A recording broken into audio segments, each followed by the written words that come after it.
ꯃꯌꯥꯝꯕꯨ ꯑꯍꯥꯟꯕꯃꯛꯇꯗ ꯏꯀꯣꯛ ꯅꯣꯟꯅ ꯇꯔꯥꯝꯅ ꯑꯣꯛꯆꯔꯤ ꯍꯧꯖꯤꯛ ꯑꯃꯨꯛ ꯇꯥꯕꯤꯔꯁꯤ ꯑꯩꯈꯣꯏꯅ ꯄꯨꯖꯔꯛꯄ ꯋꯥꯔꯤꯗ ꯃꯤꯊꯣꯜ ꯑꯃꯅ 19 ꯁꯨꯕ ꯇꯥꯡꯀꯛ ꯄ꯭ꯔꯦꯝ ꯃꯍꯥꯛꯀꯤ ꯃꯃꯥꯟꯅꯕ ꯖꯣꯇꯤꯟ ꯆꯠꯈ꯭ꯔ ꯃꯇꯨꯡꯗ ꯋꯥꯈꯜ ꯀꯌꯥ ꯑꯃꯗꯤ ꯈꯜꯂꯦ ꯃꯍꯥꯛꯁꯨ ꯈꯪꯂꯦ ꯀꯔꯤ ꯃꯔꯝꯒꯤꯗꯃꯛ ꯖꯣꯇꯤꯟꯅ ꯍꯩ ꯃꯍꯤ ꯊꯛꯄ ꯃꯇꯝꯗ ꯑꯣꯔꯤꯕꯅꯣ ꯑꯗꯨꯒ ꯃꯥꯒꯤ ꯃꯁꯥꯗ ꯍꯟꯗꯛ ꯃꯔꯛ ꯍꯩꯅꯗꯕ ꯃꯑꯣꯡ ꯃꯇꯧ ꯀꯌꯥ ꯑꯃ ꯐꯥꯎꯔꯤꯕꯅꯣ ꯍꯥꯏꯕꯁꯦ ꯃꯍꯥꯛ ꯋꯥꯈꯜ ꯇꯞꯅ ꯇꯞꯅ ꯂꯥꯛꯈꯤ ꯃꯍꯥꯛꯀꯤ ꯃꯆꯤꯟꯗꯒꯤꯁꯨ ꯁꯣꯟꯈꯤ ꯔꯣꯖꯤ ꯏꯅꯦ ꯅꯈꯣꯏ ꯑꯅꯤꯅ ꯀꯗꯥꯏ ꯐꯥꯎꯕ ꯉꯝꯃꯤ ꯍꯥꯏꯕꯗꯣ ꯅꯈꯣꯏꯒꯤꯁꯨ ꯑꯉꯝꯕ ꯊꯥꯛꯇ ꯎꯠꯂꯣ ꯑꯗꯨꯒ ꯄ꯭ꯔꯦꯝ ꯑꯩꯅꯁꯨ ꯀꯗꯥꯏ ꯐꯥꯎꯕ ꯉꯝꯃꯤ ꯍꯥꯏꯕꯗꯣ ꯑꯩꯅ ꯎꯠꯀꯅꯤ ꯀꯩꯗꯧꯅꯨꯡꯗ ꯁꯟꯙ꯭ꯌꯥ ꯑꯃꯗꯤ ꯖꯣꯇꯤꯟꯒꯤ ꯅꯨꯡꯁꯤꯅꯕ ꯑꯩꯅ ꯀꯥꯏꯅꯍꯜꯂꯣꯏ ꯃꯈꯣꯏ ꯑꯅꯤ ꯁꯣꯏꯗꯅ ꯊꯨꯡꯅꯍꯟꯒꯅꯤ ꯑꯁꯨꯝꯅꯗꯤ ꯁꯤꯡꯅꯕꯒꯤ ꯋꯥꯍꯩ ꯈꯔ ꯃꯥꯒꯤ ꯃꯆꯤꯟꯗꯒꯤ ꯇꯞꯅ ꯇꯞꯅ ꯁꯣꯜꯂꯤ ꯅꯨꯃꯤꯠꯇꯨꯒꯤ ꯅꯣꯡꯉꯥꯜꯂꯛꯄꯗ ꯄ꯭ꯔꯦꯝ ꯌꯥꯝꯅ ꯊꯨꯅ ꯃꯍꯥꯛꯀꯤ ꯃꯃꯥꯟꯅꯕ ꯖꯣꯇꯤꯟꯒꯤ ꯌꯨꯝꯗ ꯂꯥꯛꯑꯦ ꯑꯗꯨꯒ ꯖꯣꯇꯤꯟ ꯈꯪꯍꯟꯗꯅ ꯖꯣꯇꯤꯟꯒꯤ ꯃꯃꯥꯒ ꯃꯍꯥꯛꯀ ꯋꯥꯔꯤ ꯀꯌꯥ ꯑꯃ ꯁꯥꯟꯅꯩ ꯃꯃꯥꯗ ꯃꯍꯥꯛꯅ ꯍꯥꯏꯔꯦ ꯃꯃꯥ ꯍꯟꯗꯛ ꯃꯔꯛ ꯖꯣꯇꯤꯟꯒꯤ ꯃꯑꯣꯡ ꯃꯇꯧ ꯑꯁꯤꯕꯨ ꯀꯩꯅꯣꯝꯃ ꯇꯧꯕꯒꯨꯝ ꯇꯧꯋꯦ ꯑꯗꯣ ꯃꯃꯥ ꯈꯣꯏꯗꯤ ꯃꯥꯒꯤ ꯑꯍꯣꯡꯕ ꯀꯌꯥ ꯑꯃ ꯇꯧꯔꯤꯕꯁꯦ ꯀꯔꯤꯝꯇ ꯈꯪꯗꯕ꯭ꯔꯥ ꯋꯥꯍꯩꯗꯣ ꯍꯥꯏꯔꯛꯄ ꯃꯇꯝꯗ ꯃꯃꯥꯅ ꯑꯃꯨꯛ ꯈꯨꯝꯃꯦ ꯏꯕꯨꯡꯉꯣ ꯏꯃꯥꯁꯨ ꯑꯗꯨꯒꯤ ꯋꯥꯗꯣ ꯅꯉꯣꯟꯗ ꯍꯥꯏꯒꯗꯧꯔꯝꯂꯤꯕꯅꯦ ꯈꯪꯗꯦ ꯍꯟꯗꯛ ꯃꯔꯛꯁꯦ ꯋꯥꯔꯤ ꯁꯥꯕꯁꯨ ꯏꯌꯥ ꯌꯥꯗꯦ ꯃꯥꯒꯤ ꯑꯅꯤꯡꯃꯠꯇꯅꯤ ꯃꯥꯅ ꯇꯧꯔꯤꯕ ꯑꯩꯈꯣꯏꯅ ꯋꯥ ꯑꯃ ꯍꯥꯏꯔꯨꯔꯕꯁꯨ ꯍꯦꯛꯇ ꯁꯥꯎꯔꯝꯃꯦ ꯃꯥꯒꯤ ꯊꯣꯛꯄ ꯑꯣꯟꯈꯠꯂꯒ ꯑꯗꯨꯝ ꯈꯨꯝꯃꯦ ꯏꯃꯥꯁꯨ ꯅꯉꯣꯟꯗ ꯍꯪꯒꯦ ꯇꯧꯔꯝꯂꯤꯕꯅꯦ ꯃꯍꯥꯛꯁꯤꯕꯨ ꯀꯔꯤ ꯅꯨꯡꯉꯥꯏꯇꯕ ꯊꯣꯛꯂꯕꯅꯣ ꯅꯠꯇ꯭ꯔꯒ ꯃꯥꯒꯤ ꯅꯨꯡꯁꯤꯅꯕ ꯅꯨꯄꯤꯒ ꯁꯥꯎꯅꯕ ꯀ ꯌꯥꯎꯕ꯭ꯔꯥꯕ ꯄ꯭ꯔꯦꯝꯅ ꯈꯨꯝꯃꯦ ꯏꯃꯥ ꯑꯗꯨꯃꯛꯇꯤ ꯊꯣꯏꯅ ꯍꯦꯟꯅ ꯌꯥꯎꯗꯦ ꯑꯗꯨꯕꯨ ꯑꯩꯅ ꯆꯤꯡꯅꯕ ꯈꯔꯗꯤ ꯂꯩ ꯏꯃꯥꯒ ꯇꯥꯟꯅꯔꯒ ꯐꯒꯗ꯭ꯔꯥ ꯍꯥꯏꯗꯨꯅ ꯑꯩ ꯂꯥꯛꯄꯅꯦ ꯃꯃꯥꯅ ꯍꯪꯉꯦ ꯀꯔꯤ ꯆꯤꯡꯅꯔꯤꯕ ꯑꯩꯒꯤ ꯏꯆꯥ ꯖꯣꯇꯤꯟꯁꯤꯕꯨ ꯀꯔꯤ ꯇꯧꯔꯒꯦ ꯄ꯭ꯔꯦꯝꯅ ꯈꯨꯝꯃꯦ ꯏꯃꯥ ꯑꯍꯩꯕ ꯃꯥꯏꯕ꯭ꯔꯥ ꯃꯥꯏꯕꯤꯔ ꯑꯝꯇꯪ ꯇꯥꯟꯅꯔꯒ ꯖꯣꯇꯤꯟꯒꯤ ꯃꯑꯣꯡꯁꯦ ꯑꯃꯨꯛꯇ ꯌꯦꯡꯊꯣꯛꯁꯤ ꯅꯠꯇ꯭ꯔꯒ ꯀꯨꯊꯤ ꯌꯦꯡꯂꯕꯁꯨ ꯌꯥꯅꯤ ꯑꯩꯅ ꯆꯤꯡꯅꯕ ꯈꯔ ꯂꯩꯕꯗꯒꯤ ꯏꯃꯥꯗ ꯑꯁꯨꯝꯅ ꯍꯥꯏꯕꯅꯦ ꯃꯍꯥꯛꯁꯦ ꯃꯥꯒꯤ ꯃꯁꯥꯗ ꯀꯔꯤꯒꯨꯝꯕ ꯈꯔ ꯑꯇꯣꯞꯄꯅ ꯇꯧꯔꯝꯒꯗ꯭ꯔꯥ ꯍꯥꯏꯗꯨꯅ ꯑꯩꯅ ꯆꯤꯡꯅꯕ ꯈꯔ ꯂꯩ ꯑꯩꯒ ꯃꯥꯒꯁꯨ ꯋꯥꯔꯤ ꯁꯥꯕ ꯌꯥꯗꯦ ꯑꯩꯉꯣꯟꯗ ꯄꯨꯡꯁꯥꯎꯗ ꯁꯥꯎꯋꯦ ꯑꯗꯨꯒ ꯃꯊꯣꯡ ꯃꯔꯝ ꯈꯪꯗꯕ ꯋꯥ ꯀꯌꯥ ꯑꯃꯁꯨ ꯍꯥꯏꯔꯛꯏ ꯏꯃꯥ ꯃꯍꯥꯛꯁꯦ ꯑꯃꯨꯛꯇ ꯌꯦꯡꯊꯣꯛꯄꯅꯗꯤ ꯐꯒꯗ꯭ꯔꯥ ꯈꯜꯂꯦ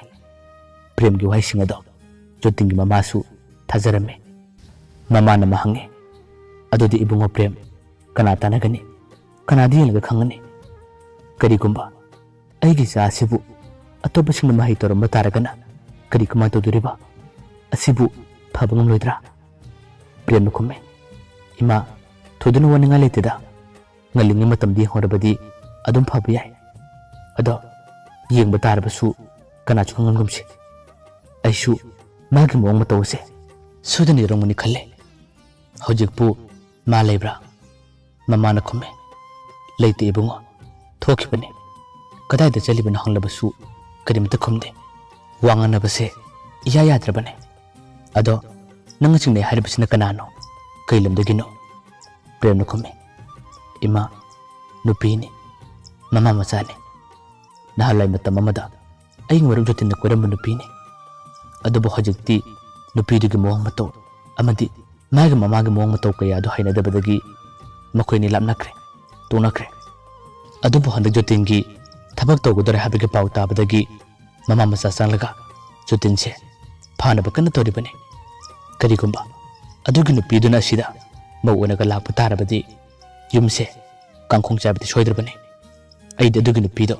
ꯁꯨꯡꯄꯥꯝ ꯄꯥꯝꯗꯦ ꯂꯧꯁꯨ ꯂꯧꯍꯟꯅꯤꯡꯗꯦ ꯃꯃꯥꯅ ꯈꯨꯝꯃꯦ ꯅꯪꯅ ꯍꯥꯏꯔꯤꯕ ꯋꯥ ꯑꯁꯤꯕꯨ ꯇꯁꯦꯡꯅ ꯆꯨꯝꯂꯕ꯭ꯔꯥꯅꯦ ꯄ꯭ꯔꯦꯝꯅ ꯈꯨꯝꯃꯦ ꯑꯆꯨꯝꯕꯅꯤ ꯏꯃꯥ ꯃꯃꯥꯅ ꯑꯃ ꯍꯥꯏꯔꯛꯑꯦ ꯏꯃꯥꯅ ꯈꯪꯕꯗꯗꯤ ꯁꯟꯙ꯭ꯌꯥ ꯀꯧꯕ ꯅꯨꯄꯤ ꯑꯃ ꯈꯪꯅꯕꯒꯨꯝ ꯇꯧꯏ ꯅꯍꯥꯟꯋꯥꯏ ꯑꯩꯅ ꯅꯥꯔꯤꯉꯩ ꯃꯇꯝꯗꯁꯨ ꯂꯥꯛꯈꯤꯕ ꯅꯨꯄꯤꯅꯤ ꯑꯗꯨꯒꯤ ꯅꯨꯄꯤꯗꯨꯅ ꯀꯃꯥꯏꯅ ꯇꯧꯕ ꯄ꯭ꯔꯦꯝꯅ ꯈꯨꯝꯃꯦ ꯍꯣ ꯑꯗꯨꯒꯤ ꯅꯨꯄꯤꯗꯨꯅꯤ ꯏꯃꯥ ꯑꯩꯅ ꯂꯧꯍꯟꯅꯤꯡꯉꯤꯁꯦ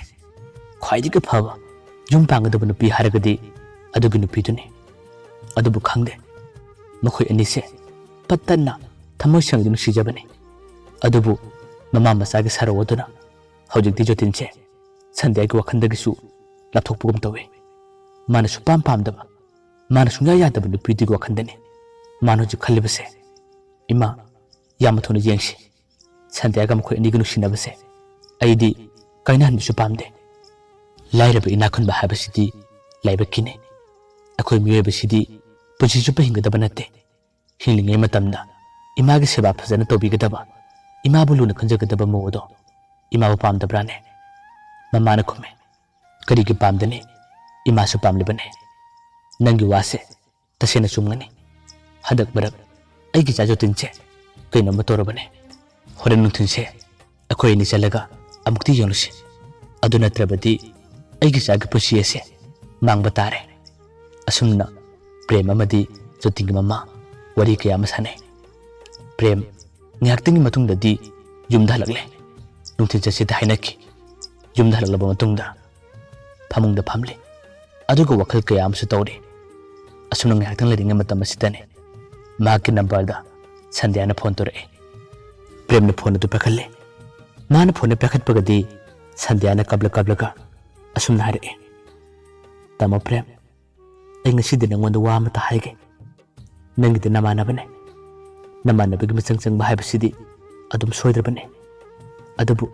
अइना हाइरिबो वासे नहाकसु मुन्न ताओ प्रेम न खुमे ए संध्या नमु करि तोरगे अइसु नंग वरी छनिंगमने अदुबु तंजा फंगदे अइगे मरुब जतिनना नंगोंद फोन तोबु मतमददी नंगी नंबर दो ओबलेबु मतवे करि कमान तोरगे नखोय अनिसे हदक साउनब्रा संध्याना खुमे अइना माबु यामलुना खल्लोय अइना माबु थाजरोय अदुबु मादी मी नत्ते मारी साने ख्वाइदिगे फत्तब साने महांगना इंगोंदा ताब यादब वा कया हाइरए अइ मंगोंदा लानखिब लैते अइना मंगोंदा काइखिब लैते अदुगा करिसु मरा लैजद्रबी अइगी मा फब पल्लगा माने ngona सिरकपने ngaraंगी नुमिदांग अइगा मागा वा कया हाइने नुबाने साउनिंग साउ सेनिंग सेयो माने ngona सेदना माने ngona ngang कनादा गांगने माने ngona ngang सेबदा अइना साउब नत्ते अदुबु माने ngarang तौरिबा माने ngarang फोन दा हाइरिबा वाइसिंगदो अइगी इमासु पुन्ना ताखरे हौजिक्ति इमाना माबु याद्रे माबु साउरे अइ ममांगदा मतम खरा फोन ऑफ थमे अदुसु अइ खामंगमदबदिग थमने अइना फना ऑफ थमलबसु अइ मागो वरी सानदबा पाव फनदबदि ngamde अदुबु मागे मोंग मतौदि तसेन अंगकपने अइगी मांगना तौगे हाबिग मतागुम रोजी हारिब नुपि अदुगा वरी साने वेटिंग लेहल्ले अदुगा मागे मरमदुसु एंगोंदा वरी कया मतमे असिबु एंगोंदा तमफम थोकप्रा माने एंगोंदा अदुगु वादबु साफम थोकप्रा अइ होजिक्ति मा कनानो करिना हाबसे मसक मुन खांगले इमाना पामदब लंबीदी अइसु तोररोय मागे अपाम नुसिब लंबीदो अदुम चलसनो अदुबु मी हाबसे पपान थोंगल सकता मामा थमोइदन सकता मामा हाबसे तसेना चुम्बजाने हौजिक्ति खंगे मा थबक तौगिदोरे अदुना लाइरब अखोइगदी माना पानिंगदे पुनिंगदे मसागा थाकमनब नुपि थीबन हाबसे अइसु खंगे फना ओइनिंगबो ओरबसु अइना मखोइ इमुंगदगी नीरग चाखिब लैते नंगी नमानबदो खरा हायो माना इबु पामदबसु अइबु नुसिद्रबसु अइना साउब नत्ते वांगांग मतमदा मीगी मुंग मनुंग पल्लगा ngangbado अइगांग हनिंगदे अइ थंबगे वाहिदो हारक मतमदा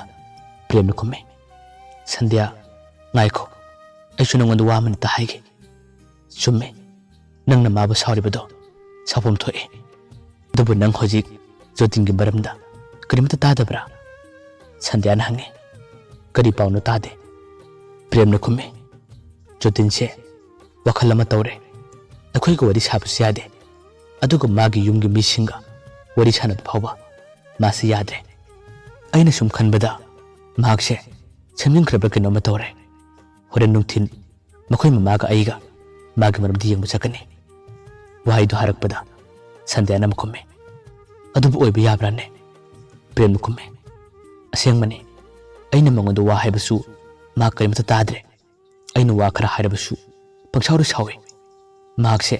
वखल अमा तोरबने अदुबु मासे मरक मरकता नंगबु यामना सोले अदुगा अमुकसु Maga masasa kaino matore haduna masam pangpoi to poi nangna mabu phana sarbasu magi hon bu mong mato oirba singase karino habdudi phajana mun khangmana pharoidra Sandhyana khumme ai kari mata khangde aina phone toro libase lona toropne imana aibu phone paibi yaroi haire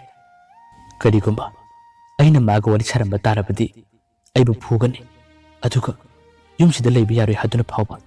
imana ngange hojuk phone thamkibadagi aigi phone ase adum op thamkragane khangde ai thambage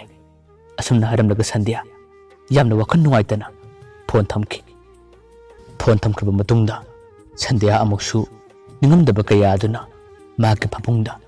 hinde kabe aduga amuksu magi wakhalda khalle hairiba singa sibu tasena mu chumlabrane mabu tasena mu wakal choirabra kanana kari tobiraba jano atopa singa mabu simjinbiraba jala aishu thajaba ngamde handaki matang ase mana ingonda asumna harakani asuma serakani habase ai wakal torude karigumba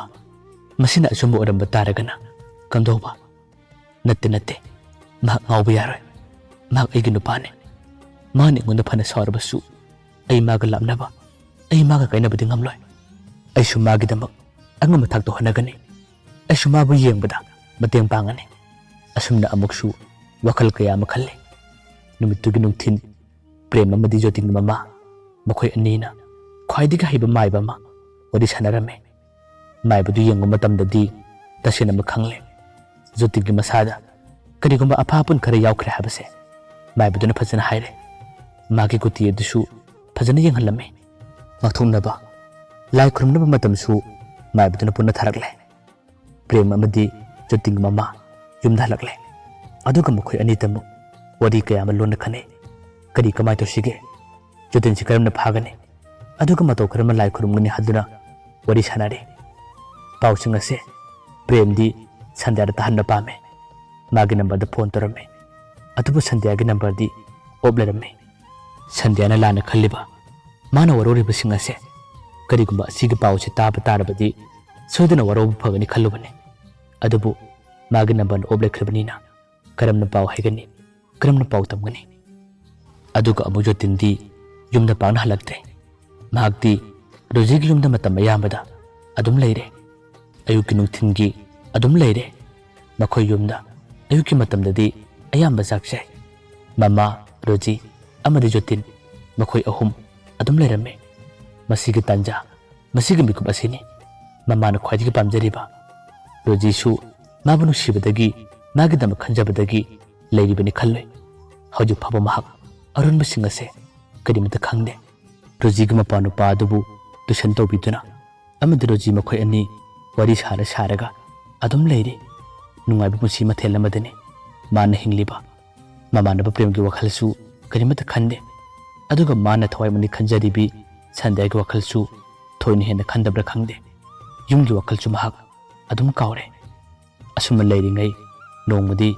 mana yumda halakku matamda mamana phajana wari sarame mamana hare ibungo hayeng nang chathokano thaba amale yumda lai khurumgudabane jutinna khume nakhoi dum khurumo ai yawdarsu yani mamana khume nang yawdaba yade nang yawgadabane akhoi imungi misingse dasa yam pangde adugi khurumgudabane jutinna khume as lai khurumba mawa lorunu makhoi gido paisa talini panghaida hairini adu leiramle ada leiramle panghaida haibane khangde no thokpato asumna maharam laga jotin tumina thoki mamado langna phana biyadabanina kari harune wakhal yam nungairamde adubu masa kobanina hayengi numitadi khurumda biyadabane jotil amakasu Roji gi yumda lae adugu numit adudi makhoi ani tama phame wari kaya masane makhoi ani phamlaga nuksiba nungai bori kaya masaringai jotingi wakhalda karigumba khara khangudana phorakki mahaki masindagi tamna solae Sandhya wahaidu harakku matamda Roji na hange kadurage Sandhya solibaduba jutinna khume ngai ko langano ꯑꯩꯅ ꯃꯥꯕꯨ ꯉꯥꯡꯈꯤꯕꯅꯤ ꯑꯩꯅ ꯃꯥꯕꯨ ꯆꯩꯈꯤꯕꯅꯤ ꯃꯥꯅ ꯑꯩꯕꯨ ꯋꯥꯔꯧꯔꯝꯒꯅꯤ ꯑꯩꯕꯨ ꯁꯥꯔꯝꯒꯅꯤ Rosie ꯑꯩ ꯆꯠꯂꯒꯦ ꯑꯩ ꯃꯥꯒꯤ ꯃꯅꯥꯛꯇ ꯆꯠꯂꯒꯦ ꯑꯁꯨꯝꯅ ꯍꯧꯒꯠꯄ ꯃꯇꯝꯗ ꯔꯣꯖꯤꯅ ꯌꯥꯜꯂꯦ ꯉꯥꯏꯈꯣ ꯀꯩꯅꯣ ꯅꯪ ꯍꯥꯏꯗꯨꯕꯣ ꯅꯪꯕꯨ ꯉꯥꯎꯔꯕꯣ ꯅꯪꯅ ꯂꯩꯔꯤꯕꯁꯦ ꯑꯩꯈꯣꯏ ꯌꯨꯝꯗꯅꯤ ꯃꯊꯣꯡ ꯃꯔꯝ ꯈꯪꯗꯕ ꯋꯥ ꯀꯌꯥ ꯑꯃ ꯍꯥꯏꯔꯤꯕꯗꯨꯕꯨ ꯀꯔꯤꯒꯤꯅꯣ ꯖꯣꯇꯤꯟꯅ ꯈꯨꯝꯃꯦ ꯑꯩꯅ ꯍꯥꯏꯔꯤꯕ ꯋꯥꯁꯦ ꯃꯊꯣꯡ ꯃꯔꯝ ꯈꯪꯗꯕ ꯋꯥ ꯅꯠꯇꯦ ꯁꯟꯙ꯭ꯌꯥꯗꯣ ꯑꯩꯅ ꯉꯥꯡꯕ ꯆꯩꯕ ꯀꯌꯥ ꯑꯃ ꯇꯧꯔꯕꯗꯤ ꯆꯥꯛ ꯆꯥꯗꯕꯅꯤ ꯃꯁꯤꯗ ꯀꯞꯂꯒ ꯑꯗꯨꯝ ꯂꯩꯕꯅꯤ ꯑꯩ ꯃꯥꯕꯨ ꯊꯦꯝꯂꯨꯒꯦ ꯃꯍꯥꯛ ꯑꯩꯕꯨ ꯌꯥꯝ ꯋꯥꯔꯧꯔꯝꯒꯅꯤ ꯑꯩꯕꯨ ꯉꯥꯏꯔꯝꯒꯅꯤꯌꯦ ꯑꯩ ꯆꯠꯂꯒꯦꯁꯦ ꯑꯩꯕꯨ ꯈꯥꯝꯒꯅꯨ ꯑꯁꯨꯝꯅ ꯃꯈꯣꯏ ꯑꯅꯤ ꯃꯔꯩ ꯌꯦꯠꯅꯔꯤ ꯋꯥ ꯀꯌꯥ ꯑꯃ ꯍꯥꯏꯅꯔꯤ ꯆꯠꯀꯦ ꯇꯧꯕ ꯈꯨꯗꯤꯡꯒꯤ ꯔꯣꯖꯤꯅ ꯃꯥꯕꯨ ꯌꯥꯜꯂꯤ ꯈꯥꯝꯂꯤ ꯃꯇꯧꯁꯤꯡ ꯑꯁꯤꯗꯤ ꯔꯣꯖꯤꯒꯤ ꯃꯃꯥꯅ ꯄꯨꯟꯅ ꯎꯔꯝꯃꯤ ꯃꯇꯧ ꯑꯗꯨ ꯎꯕ ꯃꯇꯝꯗ ꯃꯃꯥ ꯑꯗꯨꯒꯤ ꯋꯥꯈꯜꯗ ꯀꯔꯤꯒꯨꯝꯕ ꯈꯔ ꯐꯥꯎꯔꯛꯈꯤ ꯈꯥꯝꯕ ꯂꯥꯛꯄ ꯌꯥꯗꯕꯅ ꯖꯣꯇꯤꯟꯗꯤ ꯑꯗꯨꯝ ꯆꯠꯈ꯭ꯔꯦ ꯔꯣꯖꯤꯁꯨ ꯋꯥꯈꯜ ꯅꯨꯡꯉꯥꯏꯇ ꯖꯣꯇꯤꯟꯅ ꯆꯠꯈꯤꯕ ꯃꯥꯏꯀꯩꯗꯣ ꯑꯗꯨꯝ ꯌꯦꯡꯍꯧꯔꯦ ꯃꯥꯒꯤ ꯀꯥꯗ ꯔꯣꯖꯤ ꯇꯨꯃꯤꯟꯅ ꯐꯝꯂꯦ ꯑꯗꯨꯒ ꯖꯣꯇꯤꯟꯒꯤꯗꯃꯛ ꯋꯥꯈꯜ ꯀꯌꯥ ꯑꯃ ꯈꯜꯂꯦ ꯀꯩꯅꯣ ꯃꯥꯅ ꯇꯧꯔꯤꯁꯤꯕꯣ ꯑꯃꯨꯛꯁꯨ ꯁꯟꯙ꯭ꯌꯥꯕꯨ ꯁꯣꯜꯂꯦ ꯑꯗꯨꯒ ꯑꯩꯈꯣꯏ ꯌꯨꯝꯗꯁꯨ ꯑꯗꯨꯝ ꯂꯥꯛꯑꯦ ꯃꯥꯅ ꯈꯜꯂꯤ ꯋꯥꯈꯜꯁꯤꯕꯨ ꯀꯔꯤ ꯋꯥꯈꯜꯅꯣ ꯑꯁꯨꯝꯅ ꯈꯜꯂꯒ ꯂꯩꯔꯤꯉꯩ ꯊꯪꯅꯕ ꯀꯥꯔꯣꯝꯗꯒꯤ ꯃꯍꯥꯛꯀꯤ ꯃꯃꯥꯅ ꯐꯣꯟꯗ ꯂꯣꯟꯅ ꯋꯥꯔꯤ ꯁꯥꯔꯤꯕꯗꯣ ꯔꯣꯖꯤꯅ ꯇꯥꯔꯝꯃꯤ ꯀꯔꯤ ꯋꯥꯔꯤꯅꯣ ꯍꯥꯏꯗꯨꯅ ꯔꯣꯖꯤꯅ ꯌꯦꯡꯉꯝꯃꯤ ꯃꯇꯝ ꯑꯗꯨꯗ ꯃꯥꯒꯤ ꯃꯃꯥꯅ ꯍꯥꯏꯔꯝꯃꯤ ꯈꯨꯔꯥ ꯅꯨꯄꯥ ꯃꯆꯥꯗꯣ ꯑꯩꯈꯣꯏ ꯏꯕꯦꯝꯃꯒꯤ ꯋꯥꯈꯜꯗꯤ ꯐꯖꯅ ꯈꯜꯂꯦ ꯃꯥꯕꯨ ꯌꯥꯝꯅ ꯅꯨꯡꯁꯤꯕꯒꯤ ꯃꯑꯣꯡ ꯃꯇꯧꯗꯤ ꯎꯠꯂꯦ ꯑꯗꯨꯕꯨ ꯃꯥꯅ ꯀꯣꯏꯅꯔꯝꯕꯤ ꯅꯨꯄꯤ ꯑꯗꯨꯗꯤ ꯃꯔꯛꯇ ꯁꯣꯜꯂꯦ ꯃꯥꯒꯤ ꯃꯅꯥꯛꯇ ꯆꯠꯀꯦ ꯍꯥꯏꯗꯨꯅ ꯑꯗꯨꯝ ꯇꯧꯔꯤ ꯑꯗꯣ ꯅꯨꯄꯤꯗꯨꯒꯤ ꯋꯥꯈꯜꯗꯨꯕꯨ ꯀꯥꯎꯅꯕ ꯀꯔꯤ ꯄꯥꯝꯕꯩ ꯂꯩꯕꯒꯦ ꯃꯥꯒꯤ ꯋꯥꯈꯜꯁꯦ ꯑꯃꯨꯛ ꯍꯟꯅ ꯈꯟꯗꯅꯕ ꯅꯤꯡꯁꯤꯡꯗꯅꯕ ꯈꯨꯔꯥꯅ ꯈꯔ ꯍꯣꯠꯅꯕꯤꯔꯣ ꯑꯆꯪꯕ ꯄꯩꯁꯥ ꯈꯨꯗꯤꯡꯃꯛ ꯑꯩꯅ ꯄꯤꯒꯅꯤ ꯋꯥꯍꯩꯗꯨ ꯍꯥꯏꯔꯛꯄ ꯃꯇꯝꯗ ꯃꯍꯥꯛꯀꯤ ꯃꯆꯥꯅꯨꯄꯤ ꯔꯣꯖꯤ ꯇꯁꯦꯡꯅꯃꯛ ꯈꯪꯂꯦ ꯖꯣꯇꯤꯟꯅ ꯃꯈꯣꯏꯗ ꯂꯥꯛꯂꯤꯕ ꯑꯃꯗꯤ ꯃꯥꯒꯤ ꯋꯥꯈꯜ ꯀꯌꯥ ꯑꯃ ꯈꯜꯂꯤꯕꯁꯦ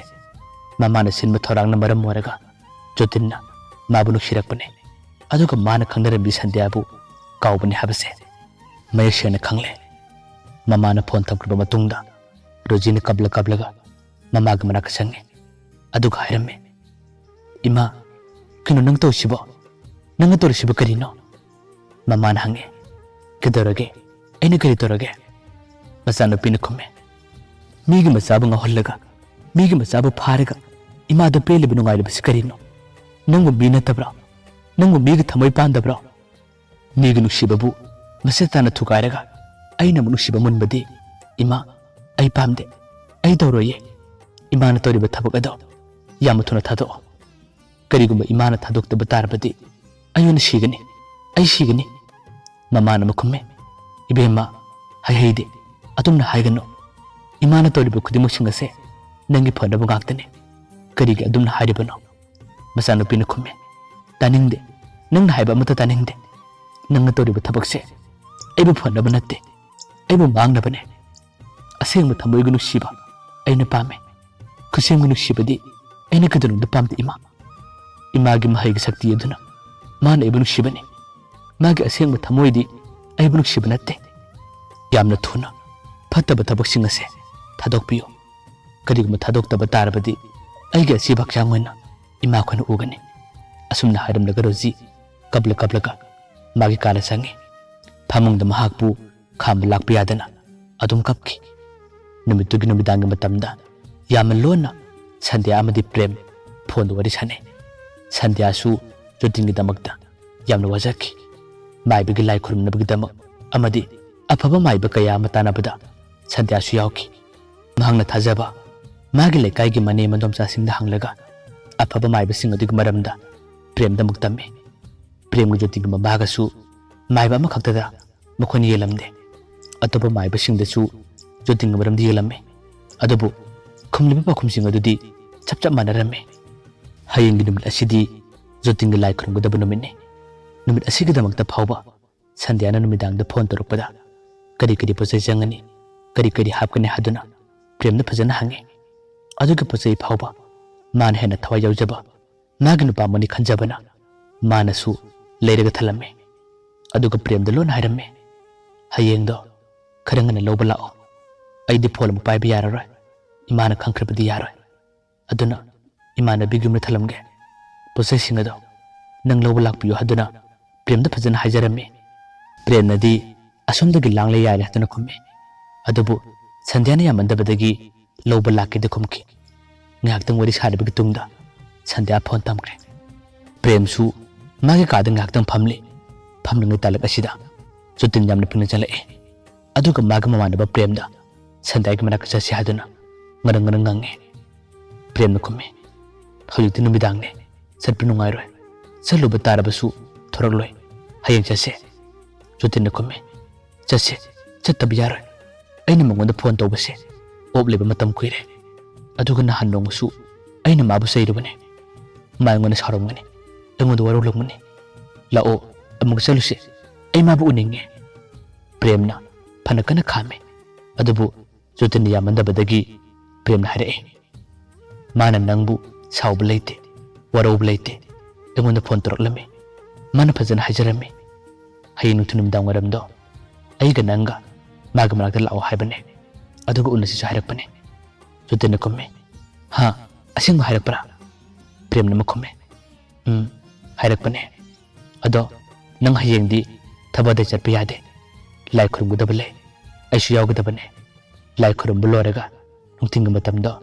sandya unaba sakadabane ngasidi thengle chalugumse asumna mamanaba premna jotinbu phajana themnoduna yumna thake jotinsu yumda hankre aduga premsu lehore nonga lakle phanakana yadrabasu jotinbu phajana themnoraga mamanaba prem amadi mahak mama khona honaraga jotingi damak lai khurumki lai khurumlaba matung matam khredi jotinbu yumdagi thoktanaba mama khoi mapa khoi amadi lekai gi mission prem khoina yamna kana senaduna honarame jotinsu yumdagi kya thokide aduga mahak rojigi yumnasu chatpa tawkide premnasu thodoksinga singa maramda sandhyada pau kya ma hainingki tamningki adubu sandhyagi number di nahan nom optham kibadagi amukan hanglakidre nungaiba pausing ase phanakana haninglabasu oblaidabanina kadi upai tawni numit 10 romsu adum haukre ngasidi jotin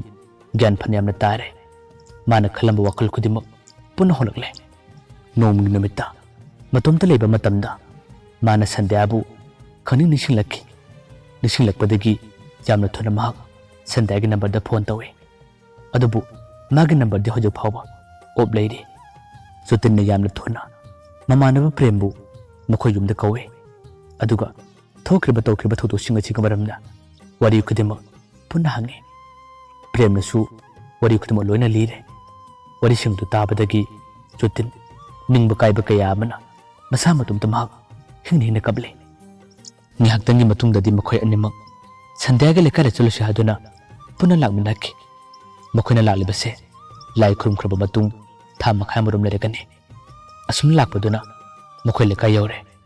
yaurabasu hek changbudo makhoi ani ikairame ngihaktansu thongan myada leble adubu tasena malaibu thibane makhoi leblinga talak asidani thandya khoigi thongandagi